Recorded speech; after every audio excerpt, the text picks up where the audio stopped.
আসসালামু আলাইকুম ওয়া রাহমাতুল্লাহ। বিশ্ব ইজতেমার পক্ষ থেকে এবং ওলামায়ে কেরামদের পক্ষ থেকে জানাচ্ছি সুস্বাগতম।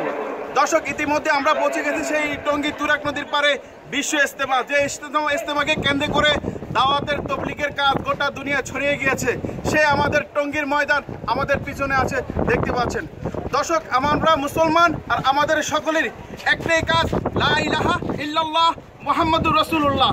এই দাওয়াতের কাজ, এই কালেমার কাজকে কিভাবে আমরা গোটা দুনিয়ার মাঝখানে ছড়িয়ে দিয়ে উম্মতে মুহাম্মাদের উম্মতদের পরকালে নাজাতে যেন যেতে পারে, এই ব্যবস্থা যেন সকলেই করতে পারি।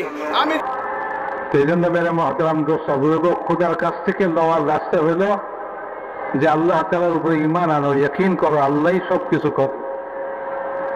আল্লাহই কোনো জাতিকে উন্নত করে, তাও আল্লাহই কোনো জাতিকে ধ্বংস করে। আল্লাহ সব জিনিসের উপরে কুদরত রাখে, জিনিস দিয়েও জিনিস তৈরি করতে পারে, বিনা জিনিসেও তৈরি করতে পারে, বিনা জিনিসেও তৈরি করতে পারে। জানোয়ার থেকে জানোয়ার হয়, পাথর থেকে জানোয়ার হয়, এটা কেউ দেখছেনি কোনোদিন? আল্লাহ পাথর থেকেও জানোয়ার বের করতে পারে। কওমে সামুদ সালেহ আলাইহিস সালামকে বলছে যে আপনার আল্লাহ যদি এত কুদরতওয়ালা হয় তাহলে এই সামনের পাথরের ভিতর থেকে এক্ষুনি, সময় নেয় বলে এখনই এই পাথরের ভিতর থেকে একটা গাভীন উটনি এখনই বাইর করে দেখ। যে গাভীন উটনিটা বাইর হয়েই বাচ্চা দিব। আল্লাহ তাআলা পাথরকে ফাটাইয়া সঙ্গে সঙ্গে গাভীন উটনি বাইর করে দিচ্ছে।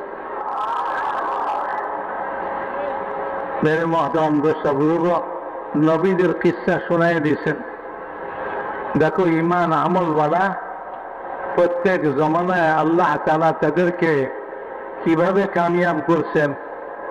আর যে ঈমান আমল বাদে দুনিয়ার জিনিস থেকে তার জরুরতকে পুরা করা মনে করে ওইটার পিছনে লেগে রয়েছে, আল্লাহর উপরে ঈমান আনে নাই, আল্লাহর নবীর কথাকে মানে নাই, আল্লাহর হুকুমকে মানে নাই, কিভাবে আল্লাহ তাআলা তাদেরকে ধ্বংস করে দিয়েছেন। আর যারা নবীর কথাকে মানছে আর নবীর কথা মতো জিন্দেগির সব কাম